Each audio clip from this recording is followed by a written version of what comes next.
ታኩርፍ ምንም ትሁን አይኗ እየቀላ ግጥም አድርገሽ ቢ ይሄንን ድፍረት መላመድ አለባችሁ። ይሄን ድፍረት ካልተላመዳችሁ እመኑኝ እራሳችሁን ትጎዳላችሁ። ሰላም አለይኩም ወራህመቱላሂ ወበረካቱ። ውድና የተከበራችሁ የተወደዳችሁ የሉት ቤተሰቦች እንደምን አላችሁ? እንደምን ቆያችሁ? እንደምን ሰነበታችሁ? ከኔ ጋር አልሐምዱሊላህ ረብል ዓለሚን ሁሉ መልካም ሁሉ ሰላም ነው። ለዚህ ዩቲዩብ ቻናል አዲስ የሆናችሁ ላይክ እና ሼር ሰብስክራይብ እያደረጋችሁ ቤተሰብ እንድትሆኑ በትህትና ጠይቃለሁ ማለት ነው። ዛሬም ለእናንተ ይጠቅማል ያስተምራል የምላቸውን ነገራቶች ወደ እናንተ ይዤላችሁ መጥቻለሁ ማለት ነው። እስከ ቪዲዮ ፍጻሜ አብራችሁ በመቆየት ቆይታችሁን ከኔ ጋር በማድረግ አብራችሁ ቆዩ። ያው ታውቃላችሁ ሉሉ ዩቲዩብ ላይ ለእናንተ ይጠቅማል ያስተምራል የምለውን ነገር ነው ሼር የማደርገው። እናንተም ደግሞ ለእህቶች ሼር እያደረጋችሁ እንዲጠቀሙ አድርጉ ማለት ነው። በዚህ ዩቲዩብ ቻናል ላይ እንደምታውቁት ለእናንተ በጣም ወሳኝ ነገር ነው ብዬ የማስበውን ነገር ነው ወደ እናንተ ይዤላችሁ የምመጣው ማለት ነው። ስህተቶች ሊኖሩ ይችላሉ። ወላሂ አለም ስህተት ካለ ደግሞ እረሙኝ፣ ይሄንን ብታስተካክይ፣ ይሄንን እንደዚህ ብትይ ብላችሁ ሀሳብ ስጡኝ። ሀሳብ እቀበላለሁ። በጣም አከብራችኋለሁ። ለምትሰጡኝ መልካም አስተያየት ከልብ አድርጌ አመሰግናለሁ። ዛሬ ደግሞ መዳም ቤት ስትሰሩ በ5 ነገራቶች ደፋር መሆን አለባችሁ። በእነዚህ ነገራቶች ደፋር መሆን በጣም ይጠቅማችኋል። ስለሚጠቅማችሁ ነው። እኔ እንግዲህ እንደ ሀሳብ ነው የሚነግራችሁ፣ እኔ ማለት ነው እንደ ሀሳብ ነው የምነግራችሁ። ሀሳቡን መቀበል አለመቀበል ደግሞ የእናንተ ፋንታ ነው የሚሆነው። በእርግጥ ኮንትራት ቤት በጣም ይከብዳል። ቢከብድም ግን እህቶቼ ሁልጊዜ የምምላችሁ ነገር ቢኖር ጠንክሩ፣ ጎብዙ። ያው ሀገራችን ስንወጣ የወጣንበት አላማ አለ። ለዛ አላማ ስንል ዋጋ እንከፍላለን። ማንኛውም ነገር ዋጋ ያስከፍላል። ስለዚህ ለእያንዳንዱ ነገር ዋጋ ትከፍላላችሁ ማለት ነው። ስደት ዋጋ ያስከፍላል። በተለይ በሰው ሀገር ላይ ስትሆኑ ማለት ነው። እና በመጀመሪያ ደፋር መሆን ያለብን በቋንቋ ዙሪያ ነው። አሁን ብዙ እህቶች የተቸገራችሁ ታውቃላችሁ፣ ውስጣችሁ ያውቃል። ግን ፍርሃት ይይዛችሁና መናገር አትፈልጉም። ይሄ ነው ችግራችሁ። በዚህ ጉዳይ ላይ ደፋር መሆን አለባችሁ። በቃ ቋንቋ መግባቢያ ነው አይደለም? የቻላችሁትን ነገር በቃ ያልቻላችሁትን ማንም አያስገድዳችሁም። ብዙዎቻችሁ ታውቃላችሁ፣ ውስጣችሁ ያውቃል።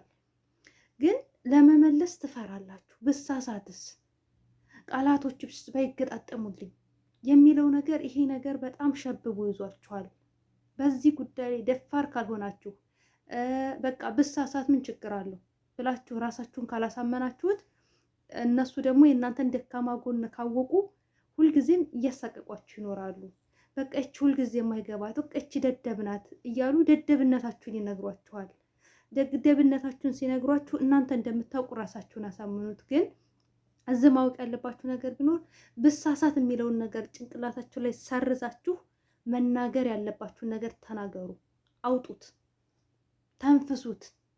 አንዳንዴ እንዴት ነው የሆነ ነገር ተጨናንቀን ውስጣችን ጭንቅንቅ ብሎ የሆነ ሀጃ ገጥሞን የሆነ ተጨናንቀን ግን ለሆነ ሰው እንደዚህ ተንፍስ ብለን ስንናገር እንዴት ነው ነገሩ ቅልል ይለን የለ?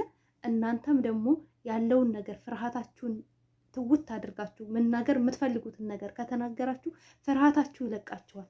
እነሱም ደግሞ ያከብሯችኋል። የሚገርመው ተናጋሪ ሴት ትከበራለች፣ ራሷንም ታስከብራለች። የምትናገር ሴት እሷም ትከበራለች፣ የሚነካትም ሰው የለም፣ ራሷንም ታስከብራለች። እና ስለዚህ አትፍሩ ማለት ነው። የመጀመሪያው ነው። በዚህ ላይ ነው ደፋር መሆን ያለባችሁ። ወደ ሁለተኛው ሀሳብ ወስዳችሁ ደግሞ በምግብ ነው። አሁንም የእናንተ ችግር ምግብ ጋር አለ። ምግብ እሷ ካልሰጠችኝ፣ እሷ ካልፈቀደችልኝ፣ በካሜራ ታይኛለች። ይሄ ነገር በጣም በጣም በጣም በጣም ብዙ እህቶችን ኮሜንት ላይ ማይቻለሁኝ። እኔ ለመብላት እፈራለሁ ካልሰጠችኝ። ድብነት ያለሽ እንጂ እሷ ብይ ብላ አትሰጥሽም። ደግሞ አንዳንዶች እህቶች በእርግጥ ከባድ ነው ይሄን ስላችሁ። ለእኔ ቡጢ ለመቺ ቡጢ ቀላል ነው ምንድን ነው የሚባል አባባል አለ። ብቻ እናንተ ጨረሱት ማለት ነው አባባሉን። እና እኔ ስላችሁ ቀላል ነው ለእኔ ማለት ነው። ለእናንተ ግን ቻሌንጅ አለ እህቶች፣ እረዳችኋለሁ። ግን በተቻላችሁ መጠን ድፍረትን መላመድ አለባችሁ። ደፋር ስትሆኑ ትከበራላችሁ። እውነቴን ነው። ሞክሩት። ብዙ እህቶች ሞክረውት ውጤታማ ሆነዋል። በምግብ ጉዳይ ላይ አትደራደሩ። ብሉ ሳሰሩ ማለት ሳበሉ ትስራ የሚል ህግ የለም። ካሜራ ላይ ይቻታለሁኝ እየበላች ነው ምግቤን ብላ ትክሰስሽ፣ ህግ ካለ ማለት ነው። የምግብ ህግ ታለ ትክሰስሽ። ሳባይ አሰሪም እነሱ ስንቱን ነው የሚበሉት? እኛ ኢትዮጵያኖች በምግብ ላይ በጣም ችግር አለብን። እንደው አይደለም ሌላው ይቀር ተነስተን እንኳን ምግብ ከምንበላ ይልቅ ስልክ ብናንጠለጥል እኮ ነው እኛ የሚቀለን። ምንም መወሸሸት አይደለም። የሌላ ሀገር ዜጎች ግን በምግብ በራሳቸው ጉዳይ ላይ አይደራደሩም፣ በሆዳቸው ጉዳይ ላይ አይደራደሩም። እኛ ደግሞ አብዛኞቻችን ለበሽታ እንጋለጣለን። ለምን ምግብ አንበላም? የምግብ ኃይለኛ ችግር ስላለብን ወይ እፈራለሁ ወይ ካሜራ ያየኛል፣ በቃ ወይ ይሄን ያህል በላሽ ትለኛለች፣ የሎይታ ይሸብባችኋል። ከዛም በኋላ እራሳችሁን ትጎዳላችሁ። ሄዳችሁ በሽተኛ ትሆናላችሁ። ለሰው እንደ ሻማ እየቀለጣችሁ እራሳችሁን ትጥሉትና ሄዳችሁ በሽተኛ ትሆናላችሁ። ይሄ ነው በጣም ትልቁና ኃይለኛ ችግር ያለባችሁ። ስለዚህ በዚህ ጉዳይ ላይ ደፋር ሆኑ። ይይሽ ካሜራ፣ ቁርስሽን ብይ፣ ከዛ ስራሽ ግቢ፣ ምሳሽን ብይ። እነሱ ስንቴ ነው የሚበሉት? አፋቸው አይቋረጥም አይደለም? ሌላው ደግሞ ሰሪና አይሽ እየፈለግሽውን ሰሪና ቤት ትበያለሽ። ሰርተሽ ትበይ፣ ታኮርፋለች። ታኩርፍ፣ ጸጥ በያት፣ ይውጣላት፣ ታኩርፍ። እያየች ጥርቅም አድርገሽ ቤ ራስሽን አሳመነሽ። በቃ ራስሽን አሳመነሽ። ነገ እኮ ጥላሻት የምትሄጂ ሴት ናት። አንቺ በሽተኛ ብትሆኝ እኮ አንቺን አውጥታ ጥላ ሌላ ሰራተኛ ነው የምትተካው። ይህን ማመን አለብሽ ጭንቅላትሽ ውስጥ። እሷ ቤት ሲቀር ይቀራል፣ እሷም ስቀር ትቀራለች። ታኩርፍ፣ ምንም ትሁን አይኗ እየቀላ ግጥም አድርገሽ ቤ። ይሄንን ድፍረት መላመድ አለባችሁ። ይህን ድፍረት ካልተላመዳችሁ እመኑኝ ራሳችሁን ትጎዳላችሁ፣ ራሳችሁን ትጎዳላችሁ። ከራስ በላይ ደግሞ ነፋስ የለም። ይህን ማመን አለባችሁ። እናንተ ከተጎዳችሁ፣ እናንተ በሽተኛ ከሆናችሁ እንኳን አይደለም እሷ ቤተሰቦቻችሁ አይፈልጓችሁ። ይህን ማወቅ አለባችሁ። ሰው በገንዘቡ እየገዛ ይበላል። እንኳን አይደለም ከቤት ማለት ነው። አኮረፈችኝ፣ እንዲህ አለችኝ፣ የራሷ ጉዳይ። በሆዳችሁ ጉዳይ ላይ አትደራደሩ። እንደኛ ብዙዎቻችን በሽተኛ እየሆነ ነው ያለ ነው፣ የአረብ ሀገር ሴቶች ማለት ነው። ስለዚህ ራሳችሁን ተንከባከቡ። ሌላው ደግሞ በደሞዝ ጉዳይ ነው። አሁንም በደሞዝ ጉዳይ ደፋር መሆን አለባችሁ። ዲፍረትን መላበስ አለባችሁ። በእነዚህ ጉዳይ ላይ ደፋር ካልሆናችሁ ትጎዳላችሁ። የደሞዝ ሰዓት ላይ ትቆጣለች፣ የሆነ አክት ታሳያለች። ያ የደሞዝ ሰዓት ሲደርስ የተለያየ ባህሪዎቿ ይገለባበጣሉ። ለምን? ደሞዝ እንዳትጠይቂያት። ምን አገባሽ? ትገለባበጥ፣ ትከረባበት። ደሞዜን ካልሰጠሽኝ አልሰራም፣ ይቅርታ ማለሽ። ያለ ደሞዝ ትስራ የሚል ህግ የለም። ማለሽ አልሰራም፣ ግዴታ ደሞዜን እጃ ላይ ማድረግ አለብሽ።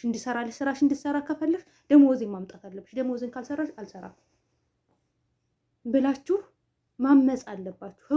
ህጉ አይደርስላችሁም፣ ሰው አይደርስላችሁም። እናንተ ግን ደፋር መሆን አለባችሁ። ምክንያቱም የወጣችሁ ለብር ነው። የሆነ ስጦታ ትሰጥሽ ይሆናል። እኔ እንደዚህ እኮ ነኝ፣ እኔ አላህን ፈሪ ነኝ፣ እኔ አያገባኝ። በቃ አላህንም ትፍራ፣ ማንንም ታድርግ።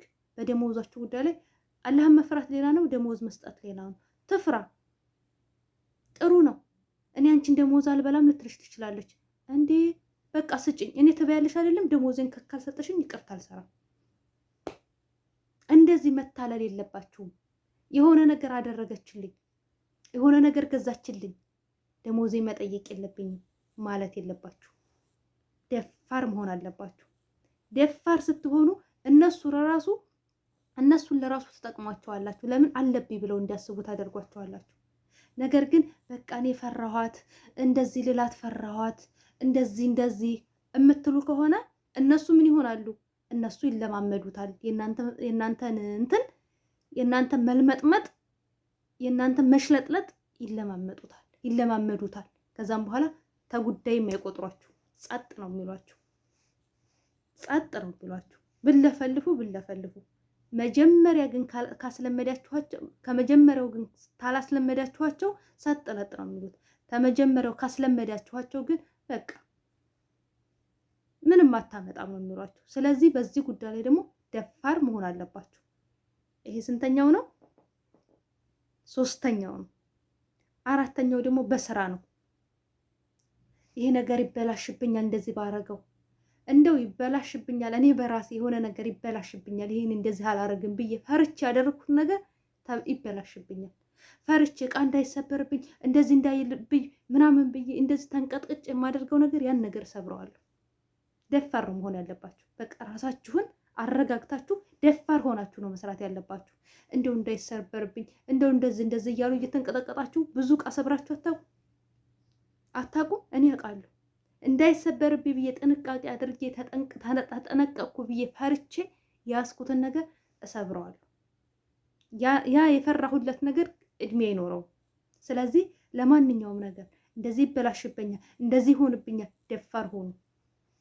ደፋር ስትሆኑ ሁሉንም ነገር ማስተካከል ትችላላችሁ። ስለዚህ በስራም በኩል ደፋር መሆናችሁን መዳፈራችሁን እኛ ልጆች አትታሙም። በስራ ዙሪያ ማለት ነው። ግን ደግሞ እንደዚህ ይሆንብኛል የሚሰበርባችሁ እቃ የሚሰበርባችሁ ሰዎች ውይ አሁን የሚሰበርብኛል እንደዚህ ብላችሁ አትምሩ። አንድ ጊዜ ተሰበረ፣ በቃ ተሰበረ። ግን ለሌላ ጊዜ እንደዚህ መሆን አለብኝ እንደዚህ እያላችሁ ደግሞ ድጋሚ ሌላ 10 እንዳሰብሩ። አንድ ሰብራችሁ በአንዱ ስትብረከረኩ ደግሞ ድጋሚ 10 እንዳሰብሩ ተጠንቀቁ። ሌላው ደግሞ በእንቅልፋችሁ ነው። 5ኛ እንግዲህ የመጨረሻው በእንቅልፍ ነው። በእንቅልፋችሁ እንግዲህ እኛ ኢትዮጵያኖች እንደው 4 ሰዓት ክላሳችን ብንገባ 1 ሰዓት ወይ 2 ሰዓት ነው እንቅልፏን የምንተኛት። ይሄንን እናውቃለን። በእንቅልፋችሁ ነው። በእንቅልፍ ዙሪያ ላይ በዚህ ሰዓት ታኙ ትባላላችሁ። ሰዓት ይነገራችኋል። በዚህ ሰዓት ታኙ ተባላችሁ፣ በዛ ሰዓት እንደምንም ብላችሁ በቃ መተኛት አለባችሁ። ምክንያቱም ጧት የትምህርት ቤት ሰዓት ነው። ቆይ ደክማታል ትተኛ ብላ አትልሽም። ለምን አልተነሳሽም ብላ ነው የምትጮህብሽ። በዛ ሰዓት ካልተኛሽ ማለት ነው። የቀረው ስራ ይቀራል። የቻልሽውን ትሰሪያለሽ። ከዛም በኋላ ትኝት ትያለሽ፣ እንቅልፍ ሰዓትሽ ከሆነ ማለት ነው። ለምን ጧት ላይ ምን ትልሻለች? አረ ደክሟት ነው በቃ አልቀሰቅሳትም አትልሽም። ለምን ስራ አልተሰራም ብላ እናቴ ቤቱን ባንድ እግሩ ነው የምታቆምብሽ። ስለዚህ የእንቅልፍ ሰዓት የደረሰ በቃ ለተኛ ነው ማለሽ፣ የምነሳው በጠዋቱ ነው ብለሽ መናገር አለብሽ ማለት ነው። እና ውዶች እንግዲህ ይህንን ነገር እንዴት አያችሁት? ይሄ ለእናንተ ይጠቅማል ብዬ አስቤ ያመጣሁት ነገር ነው። መሆንም ያለበት ነገር ስለሆነ ማለት ነው። እኛ በቃ እኔ በውጭ ዜጎች ላይ ስላየው ነው ወላሂ ነው የምላችሁ። እኔ ማለት ነው ፊሊጲኖች ጋር አብሬ ሰርቻለሁ እና የእንቅልፍ ሰዓታቸውንና የመነሻ ሰዓታቸውን አያሳልፉ። የእንቅልፍ ሰዓታቸው ላይ በቃ መተኛት አለባቸው። በዛች ሰዓት መተኛት አለባቸው። በቃ ስልክን እንኳን አይዙም። ስልክ የምግብ ሰዓታቸውን ቁርሳቸውን ጠዋት በጠዋቱ ተነስተው እንደኛ መሰሏችሁ ሩዝ ነው የሚጠቀልሉት። እንደኛ አይደሉም። ሩዝ ነው የሚበሉት በጠዋቱ ወላሂ ነው የምላችሁ። ከዛም በኋላ የምሳ ሰዓታቸው ምሳ ሰዓት፣ የመቅሰስ ሰዓት መቅሰስ ሰዓት ነው። የራስ ሰዓት ነው። ስላየኋቸው ማለት ነው። እኔ ራሴ ገረመኝ ለራሴ። እንደዛ ቢሆን ቤቱ ራሱ ያስገባኝ ከውፍረቴ ማለት ነው። እና እንደነሱም አብዙት እያልኳቸው ሳይሆን በቃ በእንቅልፋችሁም ሰዓት ደፋር መሆን አለባችሁ። ግን ደግሞ ይከበራሉ እነሱ ማለት ነው። እኛ በጣም እንፈጋለን። የእንቅልፍ ሰዓት ነው አንልም፣ የእንደዚህ ሰዓት ነው አንልም። እንፈጋለን፣ ግን ፋይዳ የለንም። ስለዚህ በዚህ ጉዳይ ላይ ደፋር መሆን አለባችሁ እላችኋለሁ። ውዶቼ ማሮቼ ወዳችኋለሁ። ላይክ እና ሼር ሰብስክራይብ ማድረጋችሁ እንዳትረሱ። ለሌሎችም ደግሞ ሸር አድርጉላቸው። እንደው በጣም ብዙ ጠቃሚ ቪዲዮ ሰራለሁ፣ ነገር ግን አይታይልኝም። ለምን እንደሆነ አላቅም ለምን እንደሆነ። አለኩል ያሊን በሌላ ቪዲዮ እስከምንገናኝ ድረስ በያላችሁበት ዓለም ዳርቻ ሰላማችሁ ይብዛ። ላይኳን አድርጉ፣ ሼር አድርጉ። አሰላሙ አለይኩም ወረህመቱላሂ ወበረካቱ። በያላችሁበት ዓለም ዳርቻ አላህ ይጠብቃችሁ። ባይ ባይ።